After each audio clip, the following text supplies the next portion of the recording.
Test is in 4-part, Part 1, Part 2, Part 3, and Part 4. Now look at Part 1. Part 1. You are going to listen to the director of a college talking about his school. Listen to the talk and answer the questions. First, you have some time to look at questions 1 to 3.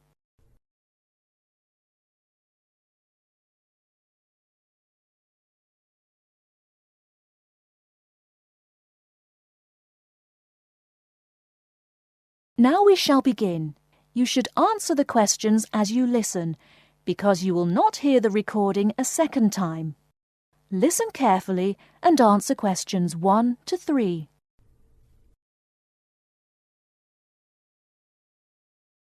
Many of you already have a reasonably firm idea of the general subject area you wish to study. Others are more open and searching for ideas. Whatever your situation, I hope you find that we have a course that meets your needs. Our firm aim is to be a student-centred institution with a special emphasis on flexibility. This begins with our attitude to access. We judge people on their motivation and commitment to study as much as, if not more than, formal qualifications. This is reflected in the vitality and diversity of our student population. Some of our students come direct from sixth form or college. Before you hear the rest of the conversation, you have some time to look at questions 4 to 10.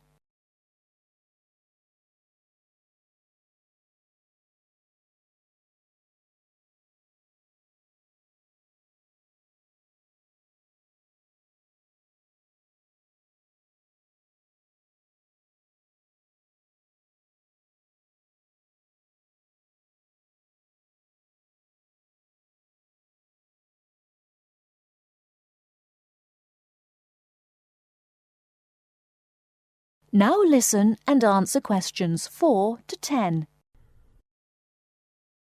Others are coming into higher education after a short or long gap from formal education. Some are seeking a specific set of skills with a particular job or profession in mind. Others are retraining or studying to give their careers a new direction or dimension. Some are learning about the very latest scientific, technological and commercial knowledge. Others are stretching their minds on sensitive environmental, social and cultural issues. Even a casual observation of the mix of our student body indicates that we're close to our aim of being a polytechnic for the whole community. To meet our students' needs, we have 500 academic and a further 500 support staff committed to good quality teaching, high standards, and sensitive and sympathetic student care. We have probably the longest experience of understanding and dealing with the differing needs of a diverse student population. I hope you'll find a suitable course at the Polytechnic College. If you want to come to the college and we consider you suitable, we'll do our best to find you a place. And when you're here, we'll work hard to make your experience enjoyable, stimulating, and educationally rewarding. That is the end of Part 1. You now have half a minute to check your answers.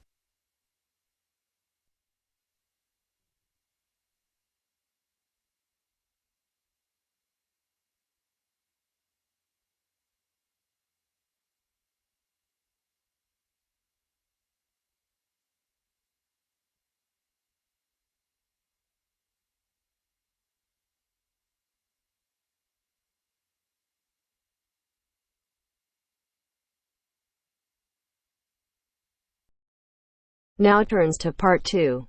Part 2. You will hear a tour guide giving information about a shopping district. First, you have some time to look at questions 11 to 15.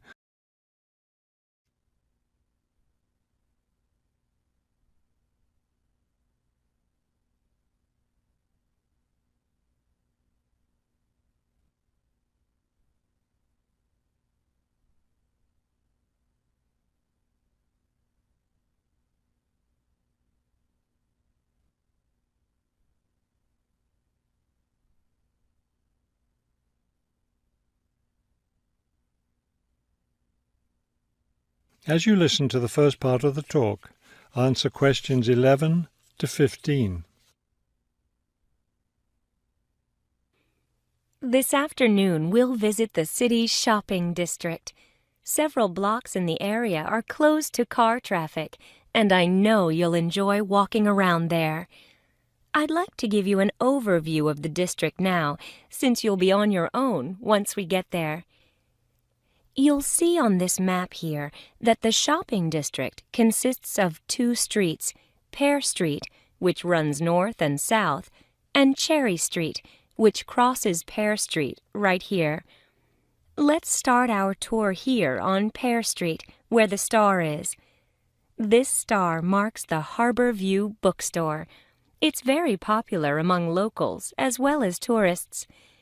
You can buy a range of books of local interest, as well as a variety of magazines and newspapers. It's directly across the street from the city library, which is also worth a visit. It's in one of the oldest buildings in the city and contains, among other things, an interesting collection of rare books. Now, moving up Pear from the bookstore toward Cherry, the next building on the left is the Pear Cafe. You'll notice it's right on the corner of Pear and Cherry Streets. It's a great place to relax while enjoying a delicious cup of coffee or tea. You can talk with friends or read quietly. They have a variety of books and magazines available. From the windows of the cafe, you can look right across Cherry Street for a lovely view of city gardens. It's a rather small garden, but it contains a variety of exotic plants and flowers. Let's leave the cafe and cross Pear Street.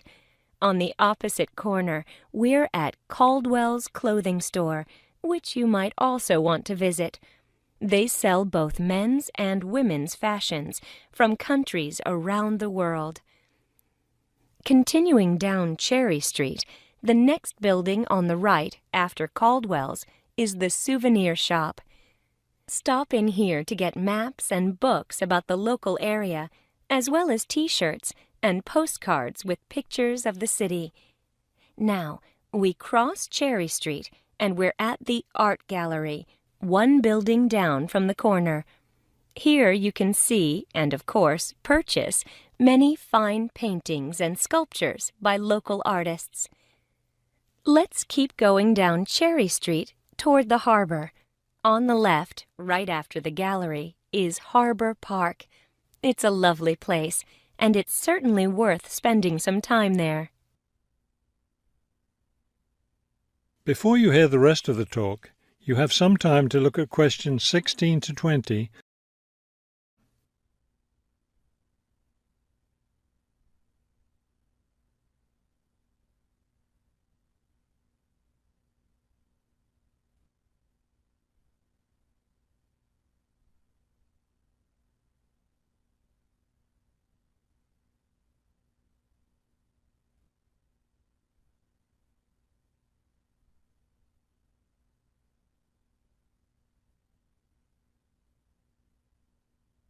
Now listen and answer questions 16 to 20. Harbor Park was built on land donated to the city by Captain Jones, a lifelong resident of this city. Captain Jones designed the park himself, and it was built in 1876. Exactly in the center of the park, a statue of Captain Jones was erected, and it's still standing there today. It shows Captain Jones on the bow of his ship. After viewing the statue, you can follow the path that goes through the woods just behind. It will lead you to a lovely garden, in the middle of which is a fountain. This is a nice place to enjoy a few quiet moments. If you still feel like walking, continue on to the far end of the garden. There, you'll find a wooden staircase, which will take you down to the harbor. You might enjoy the view of the boats from there. There's also a walking path along the water, which will eventually bring you back up to Cherry Street.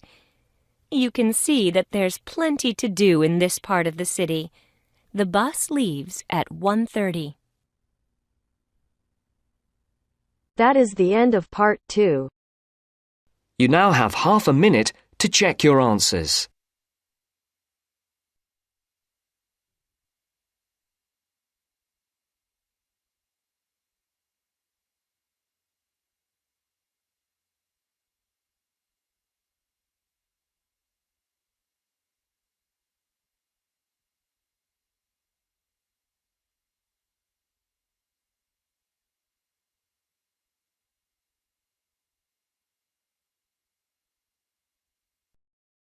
Now turns to part 3.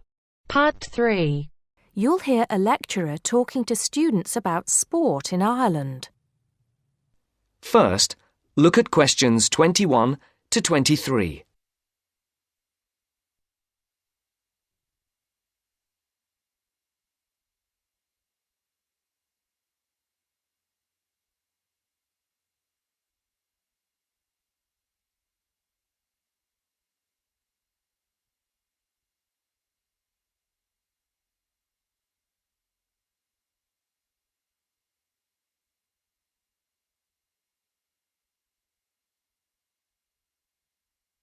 As you listen, answer the questions. Now, today we're going to be finding out about the most popular sports in the Emerald Isle. That's Ireland, of course. Can you guess what they are? Well, there are these two lesser-played games, a form of rounders and Gaelic handball.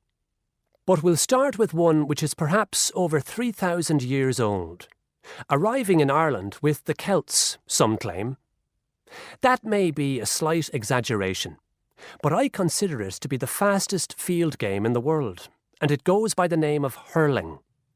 Well, that's what it's known as in the English-speaking world anyway. So, what do you have to do? You've got 15 players on a team, one of them the goalkeeper. Each one has a stick called a hurley. Here you are. I've brought mine along. Had it since I was at school. This is what it looks like, and basically you have to get this ball, called a sliotar, that's S-L-I-O-T-A-R, so it's not spelt the way it's pronounced. You hit it into the net for 3 points, or you can hit it over the net for 1 point. The goal looks like the letter H, with the net under the crossbar. The goalie has a bigger stick than the others to help keep the ball out. You can also catch the sliotar and run with it for 4 steps maximum, or bounce it on your stick. Is that clear to you all? I'll be showing you a video a bit later, so you can see what a game actually looks like. You might like to think of it as a mixture of lacrosse, hockey, and baseball. Oh, and it's played by women too, but it goes by the name of camogie in that case. Before the conversation continues, look at questions 24 to 30.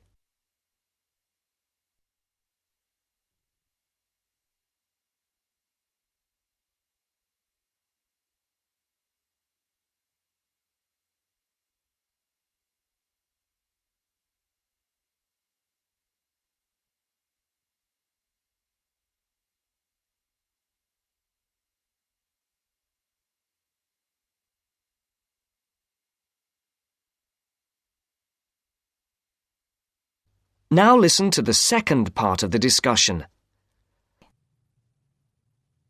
I'll give you a bit of the history, shall I now? Generally, the golden age of the game is considered to be the 18th century. But systematic rules were first agreed and drawn up at that great shrine of learning, Trinity College Dublin, in 1879, founding the Irish Hurling Union. Closely followed just a few years later by the formation of the Gaelic Athletics Association. With greater organisation last century, the All-Ireland Hurling Championship got off to a flying start, and I'm proud to say that my own native city of Cork has won more than 20 titles over the years. But then, so have Kilkenny and Tipperary. Is it only played in Ireland? No. Well, it is the only country with a national team at the moment. But you may be surprised to discover there are hurling clubs in London, as well as in America and Argentina, to name just a few. The other game I'd like to take a little time to introduce you to is Gaelic Football, which is played on the same pitch as hurling with the same number of players. But there's no net. You just have to get the ball over your opponent's goalposts. And you can do that by kicking or punching the ball. However, you're not supposed to do that to the players, I might add. Imagine it as a combination of soccer and basketball. But in my opinion, it's a more exciting spectacle than either of those. Excuse my bias, if you will. It's also very popular with women.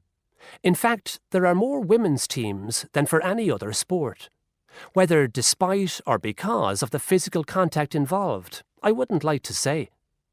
They do play a shorter game, 60 minutes, rather than the men's 70. So, let's have a look. If we can have the lights down, I'll see if I can get this technology to work. That is the end of part 3.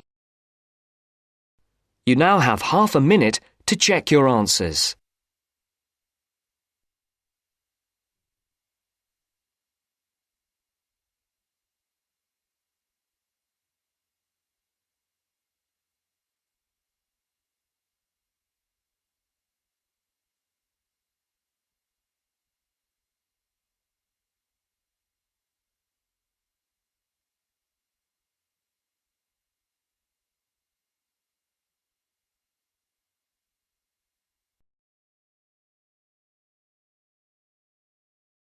Now turns to part 4. Part 4. You are going to hear a talk about universities and colleges in Britain. As you listen to the talk, complete the notes below. First, you have some time to look at questions 31 to 40.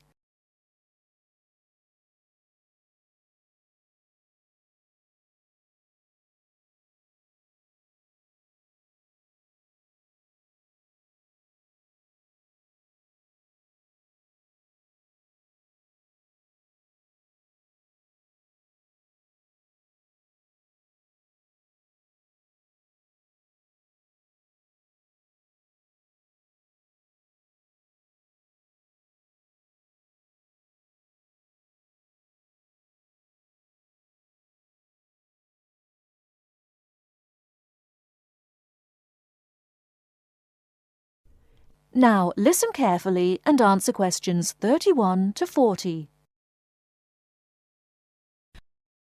Every year, thousands of young people want to study in Great Britain.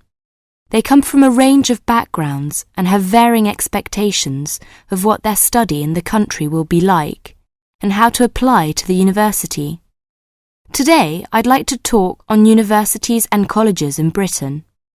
There are 45 universities, 30 polytechnics, and about 1,000 major technical, commercial, education and art colleges in the UK. In 1973 to 1974, there were over 251,200 full-time students in universities, of whom almost 10% were from overseas. A total of nearly 276,350 students attending full-time courses in establishments of further education, and about 130,270 in colleges of education. University first degree courses in arts and sciences are normally of 3 or 4 years duration, and, with very few exceptions, students are not admitted for any shorter period of study. The academic year normally extends from October to June and is divided into 3 terms. Information about courses and entrance requirements should be obtained by writing direct to the university at least 12 months before the proposed date of admission. All applications for admission are dealt with by the University's Central Council on Admissions, the UCA, to which all candidates seeking admission to a full-time internal first degree course or a first diploma course of more than 1 year's duration must apply. Full details of the admission procedure are to be found in the UCA Handbook, How to Apply for Admission to a University. A copy of this handbook and the standard application form should be obtained from the UCA at P.O. Box 28, Cheltenham and Gloucestershire, GL 501HY. The application form must be returned to the UCA by a stated closing date, usually in December, October for Oxford and Cambridge. The UCA will continue to send application forms to universities for consideration at their discretion for a limited period after the 15th of December. But candidates are strongly advised to ensure that their application forms reach the UCA by the stated closing date to help their chances of selection. Candidates who fail to obtain a place in the initial selection period are automatically put into the clearinghouse scheme in June-July, when these candidates' application forms are again sent to those universities which still have vacancies. Students from the following countries should send their application forms to the UCA via the Overseas Student Office of their own country in London: Bahamas, Brunei, Cyprus, Ghana, Guyana, India, Luxembourg, Singapore, Tanzania, Thailand and Uganda. Graduates of a university in Britain or overseas who wish to take another first degree course should approach the university concerned to inquire whether it wishes them to apply direct or through the central UCA scheme. Now, let's turn to transfer. It is very rare for a student who has begun a first degree course at one university in Britain to transfer to another British university with a view to completing it there. And there is no provision for the automatic granting of credit for university studies already undertaken. Students who have already completed some university-level study should make inquiries directly with the individual university. To be considered for admission, a candidate must show that his earlier education has qualified him to enter the course and that he speaks, writes and understands English sufficiently well. The usual minimum qualifications for entry to a first degree course in a university are good passes in the General Certificate of Education, the British School Leaving Examination, either 3 passes at ordinary level and 2 advanced level, or 1 at ordinary level and 3 at advanced level. A certificate which gives admission to a university in the candidate's own country will be taken into consideration for admission to a British university, but a university may still require passes in some subjects of the GCE, or an equivalent examination. It should be noted that possession of the minimum entrance requirements does not guarantee admission. Selection is competitive, and each application is judged on its merits. The British Council offices overseas and the Schools Council, 160 Great Portland Street, London W1N 6LL, are prepared to offer advice on the acceptability of specific overseas qualifications in place of the British General Certificate of Education. A copy of the original certificate and, where appropriate, an approved translation should accompany all inquiries. That is the end of Part 4. You now have half a minute to check your answers.